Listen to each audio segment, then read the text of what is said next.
உயர்நீதிமன்ற தீர்ப்புகள் எல்லாமே விமர்சனத்துக்கு உட்பட்டதுதான். எந்த ஒரு தீர்ப்பையும் அது சம்பந்தமாக கருத்துக்களை வெளியிடுவதற்கு இந்திய குடிமக்களுக்கு உரிமை இருக்கிறது.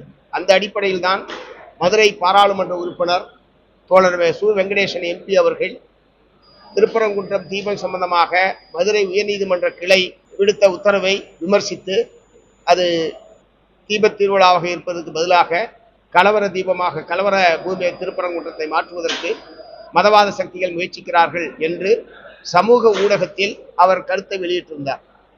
இதற்காக தோழர் சு வெங்கடேசன் அவர்களுக்கு கடுமையான கொலை மிரட்டலை பிஜேபியினுடைய மாநில தலைவர் நயினார் நாகேந்திரன், இந்து மக்கள் கட்சியினுடைய தலைவர் அர்ஜுன் சம்பத், அதே மாதிரி இந்த வழக்கு போட்டிருந்த இந்து மக்கள் தமிழர் கட்சி ராம ரவிக்குமார், எஸ்ஜி சூர்யா அதனுடைய பிஜேபியுடைய மாநில செயலாளர் ஆகியோர்கள் திருப்பரங்குன்றத்திலே பத்திரிகையாளர்கள் மத்தியில் கொலை மிரட்டல் விடுத்திருக்கிறார்கள். இப்படி ஒரு மக்களால் தேர்ந்தெடுக்கப்பட்ட பிரதிநிதிக்கு பகிரங்கமாக கொலை மிரட்டல் விடுத்திருப்பது என்பது வன்மையான கண்டனத்துக்குரியது.